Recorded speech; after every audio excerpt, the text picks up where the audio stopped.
Gaza में युद्ध के बीच दुनिया की लाइफलाइन कहे जाने वाले लाल सागर में इन दिनों मिसाइलों की बारिश हो रही है। समुद्र के अंदर ड्रोन हमलों ने तो अमेरिकी नौसेना की भी टेंशन बढ़ा दी है। लाल सागर दुनिया के सबसे व्यस्त समुद्री मार्गों में से एक है। इस लड़ाके से गुजर रहे समुद्री जहाजों पर ईरान समर्थित हूती विद्रोही लगातार हमले कर रहे हैं। हूतियों की इस हरकत से पूरे लाल सागर में अफरा तफरी का माहौल है। ये हूती मशीन गन से लैस होकर स्पीड बोट से डाकुओं की तरह समुद्री जहाजों को अगवा करने की कोशिश कर रहे हैं।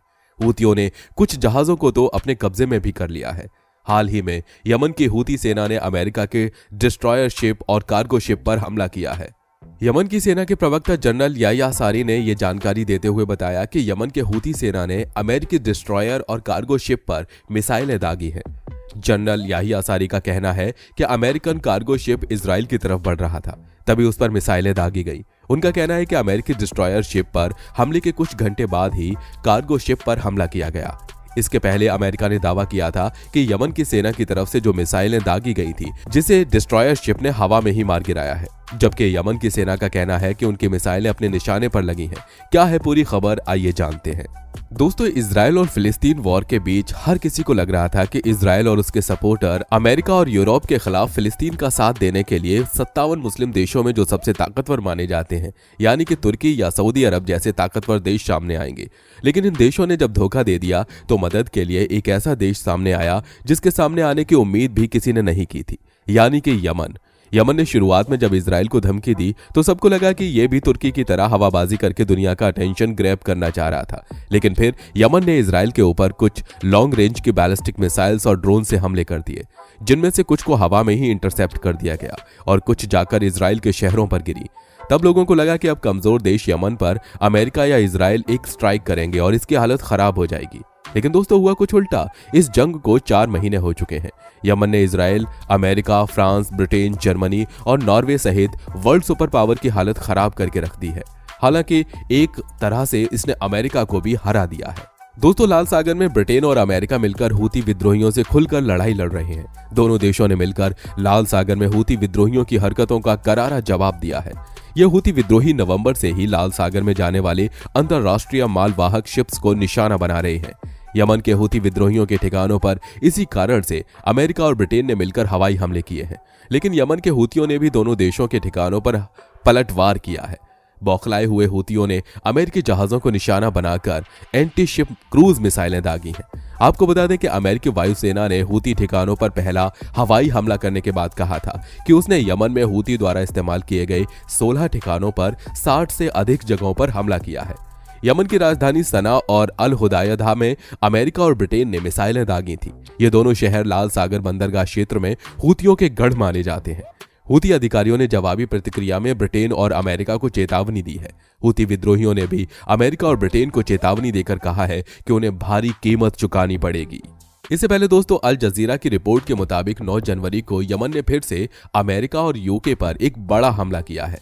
यमन अभी तक 2-3 मिसाइलें ही एक साथ फायर कर रहे थे और अमेरिका के स्पोक पर्सन ने यह भी बताया कि यमन की तरफ से 18 drone, 2 anti ship cruise missile और 1 एंटी शिप बैलिस्टिक मिसाइल जो फायर की गई थी, उन्हें अमेरिका और यूके की नेवी ने डिस्ट्रॉय कर दिया है। मतलब इससे भी ज्यादा यमन ने मिसाइल फायर की थी, जिसमें से 21 को अमेरिका और इंग्लैंड की नेवी ने डिस्ट्रॉय कर दिया। इसमें एंटी शिप क्रूज मिसाइल और एंटी शिप बैलिस्टिक मिसाइल का भी जिक्र किया गया है। आपको बता दें कि anti ship cruise missile guidance missile होती हैं, जिनका डायरेक्शन भी चेंज किया जा सकता है। यानी उसे जब दुश्मन की तरफ यमन या कोई भी देश फायर करता है तो रास्ते में अगर उसका टारगेट अपनी जगह बदलता है तो ये मिसाइल भी गाइडेंस सिस्टम के थ्रू अपने डायरेक्शन को बदल सकती है। ये काफी एडवांस वेपन होता है। वहीं दूसरी तरफ इन्होंने एंटी शिप बैलिस्टिक मिसाइल भी फायर की थी, जो एक बार टारगेट सेट करके फायर की जाती है तो वापस अपना डायरेक्शन नहीं चेंज कर सकती। यमन के इन हमलों से अमेरिका, इजराइल और उसके सपोर्टर्स को काफी ज्यादा नुकसान झेलना पड़ा है।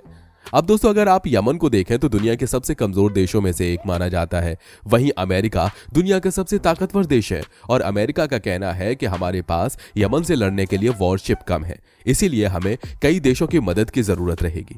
जबकि अगर हम लिखित डेटा को देखें तो अमेरिका की जो नौसेना है उसने यमन का मुकाबला करने के लिए रेड सी में उतारा है। उसके पास इतने ज्यादा फाइटर प्लेन्स हैं कि दुनिया के किसी भी देश की एयरफोर्स के पास इतने फाइटर जेट मौजूद नहीं है जितने अमेरिका की नेवी के पास मौजूद हैं। फिर भी उस छोटे से यमन का मुकाबला अमेरिका नहीं कर पा रहा है, क्योंकि उसे पता है कि पिछले 10 सालों से यह देश एक गृह युद्ध को भी झेल रहा है। फिर भी वो लगातार अमेरिका और उसके समर्थित देशों की सेना से लड़ता रहा और पीछे हटने के बजाय आगे बढ़ा है। इसी वजह से वो काफी ज्यादा ताकतवर हो चुके हैं। अमेरिका ने शुरुआत में अपनी नेवी भेजने के बजाय उसे काफी ज्यादा डराया और धमकाया था, क्योंकि रेड सी क्राइसिस की वजह से पहले ही रशिया और यूक्रेन वॉर की मार झेल रहे हैं। यूरोप पर और भी ज्यादा महंगाई का प्रेशर बनता जा रहा है। दोस्तों, रशिया भी दुनिया के सबसे बड़े तेल उत्पादक देशों में से एक है और यूरोप की ज्यादातर एनर्जी रूस से आती थी, और रूस यूक्रेन युद्ध की वजह से यूरोपीय कंट्रीज अमेरिका और अपनी खुद की पॉलिसी को इंप्लीमेंट करने के चक्कर में रशिया पर बहुत ज्यादा प्रतिबंध लगा चुकी है। इसी वजह से वो चाहकर भी रूस से ऑयल को इंपोर्ट नहीं कर सकते हैं, तो वहां पर फ्यूल के दाम ऑलरेडी बढ़ रहे थे। उन्होंने मिडिल ईस्ट से और भी ज्यादा ऑयल इंपोर्ट करना स्टार्ट कर दिया, जिसमें से अल्जीरिया भी एक ऐसा देश है, और अल्जीरिया एक ऐसा देश है जिसने इजराइल के ऊपर ऑफिशियली वॉर डिक्लेयर कर रखा है। वो जंग नहीं लड़ रहा है, लेकिन लिखित रूप से उसने इजराइल के खिलाफ जंग डिक्लेयर कर दी थी ताकि वो फिलिस्तीन के लोगों को अपना सपोर्ट दिखा सके। यूरोप इस टाइम अल्जीरिया से सबसे ज्यादा ऑयल खरीद रहा था। इसके अलावा सऊदी अरब, कतर, जितने भी देश यहाँ पड़ते हैं, उन सब से जो ऑयल गुजर कर जाता है वो यमन के पास से गुजरता है। और यहाँ पर यमन के हूती ने ऑलरेडी वार्निंग दे रखी है कि हम कोई भी शिप अगर इजराइल और अमेरिका से जुड़ा है तो उसे यहाँ से गुजरने नहीं देंगे। बाकी के शिप्स यहां से गुजर सकते हैं, पर दोस्तों बाकी के शिप को भी खतरा है, क्योंकि जब कोई मिसाइल या ड्रोन फायर करते हैं तो वो मिसफायर होकर किसी भी शिप पर गिर सकते हैं। और बहुत से यूरोपियन कंट्रीज ने यह भी बताया कि उनके शिप पर भी हमला हुआ है। तो इसको रोकना यूरोप और अमेरिका के लिए बहुत ज्यादा जरूरी हो गया था, लेकिन फिलहाल वो ऐसा नहीं कर पा रहे हैं। इसके लिए सबसे पहले अमेरिका ने अपने नेवी को मैदान में उतार दिया था, ये सोचकर कि दुनिया के सबसे ताकतवर देश हम हैं तो हम उसे आसानी से हरा देंगे। पर दोस्तों हुआ क्या? अमेरिका की धमकी के बाद इन लोगों ने अमेरिकी नेवी के ऊपर ही ड्रोन और मिसाइल फायर कर दी थी। इसके बाद अमेरिका ने अपनी मदद के लिए और भी कई सारे देशों को बुला लिया था और एक नेवल अलायंस बनाई जिसमें बहुत से देश शामिल होने वाले थे, लेकिन बाद में पीछे हट गए, जैसे कि ऑस्ट्रेलिया, ग्रीस जो कि काफी ताकतवर देश है। इसके अलावा स्पेन और बहुत से देशों को अमेरिका शामिल करना चाहता था, पर वो भी डर के मारे शामिल नहीं हुए, जिनमें से सऊदी अरब, यूएई और इजिप्ट, जॉर्डन जैसे देश शामिल हैं। ये सभी देश अमेरिका के बहुत बड़े अलाय हैं। जब इतना सब करने के बाद भी अमेरिका इन लोगों को रोक नहीं पाया तो बहुत सारी यूरोपियन शिपिंग कंपनीज ने अपने ऑपरेशन को रेड सी में रोक दिया। रेड सी दुनिया का सबसे इंपॉर्टेंट समुद्री मार्ग है, जहां से यूरोप को 30% ऑयल सप्लाई होता है, और अगर किसी भी ऑयल टैंकर में कोई मिसाइल आकर लग जाती है तो काफी बड़ा हादसा हो सकता है। इस बीच दोस्तों बीते गुरुवार को बेंजामिन नेतन्याहू ने वैश्विक दबाव को मद्देनजर रखते हुए कहा कि चाहे पूरी दुनिया मेरे खिलाफ क्यों न हो जाए, लेकिन यह लड़ाई नहीं रुकेगी। हमारी सेना गाजा पट्टी में दुश्मन का मुकाबला करती रहेगी। इस बात का मुझे बहुत दुख है, लेकिन मैं अंतर्राष्ट्रीय दबाव के बाद इतना बड़ा फैसला ले रहा हूं और इसमें हमें कोई नहीं रोकेगा, और हम तब तक अपने दुश्मन का सामना करेंगे जब तक हम उसे हरा नहीं देते। ये लड़ाई बढ़ते दिन और समय के साथ एक विकराल रूप लेती जा रही है। हमास की बेरहमी और बहादुरी को देखकर लग रहा था कि इस जंग का विजेता हमास होगा, लेकिन नेतन्याहू के इस फैसले ने हर किसी को दुविधा में डाल दिया है कि आखिर इस लड़ाई में जीत किसकी होगी, किसका पलड़ा ज्यादा भारी होगा और कौन देश किस पर राज करेगा। क्योंकि एक तरफ इजराइल है जो कि हारने या हमले रोकने के लिए तैयार नहीं है, वहीं दूसरी तरफ हमास के लड़ाकू ने भी एक ऐसी चाल चली है जिसे देखकर हर कोई बौखला गया है। भले ही हमास इजराइल जैसे देश के सामने एक छोटी सी पार्टी है, लेकिन इसकी ताकत को हमें कम नहीं समझना चाहिए। कुछ ही समय पहले हमास के लड़ाकों ने एक ही झटके में न सिर्फ इजरायली टैंक्स को धुएं में उड़ा दिया था, बल्कि इजरायली सैनिकों को भी मौत के घाट उतार दिया था। बेंजामिन नेतन्याहू ने बताया कि हमास के इन हमलों में करीब 10 इजरायली सैनिक मारे गए थे।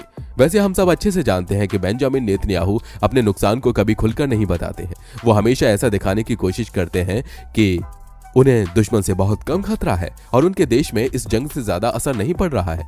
लेकिन फिलहाल तो दोस्तों मंजर ऐसा है कि हमास के लड़ाके इजराइल पर भारी पड़ते हुए नजर आ रहे हैं। हमास न सिर्फ इजराइल के मजबूत से मजबूत टैंक पर बमबारी कर उनकी ताकत कम कर रहा है, बल्कि इस जंग को जीतने के लिए उनके कई सैनिकों को भी अपना निशाना बना रहा है। तो वहीं इजराइल भी हमास का यह रूप देखकर उसके लोगों पर गुस्सा उतारता हुआ नजर आ रहा है, और यही वजह है कि जो अब तक ऑपरेशन इजराइल ने हमास के लड़ाकों को मारने के लिए चलाए थे, उसमें अगर 10% हमास के लड़ाके मर गए हैं तो 90% गाजा के मासूम लोगों की भी बलि चढ़ चुकी है। यही वजह है कि मुस्लिम देश इजराइल के बेरहम रूप और हमलों की वजह से उसका विरोध कर रहे हैं।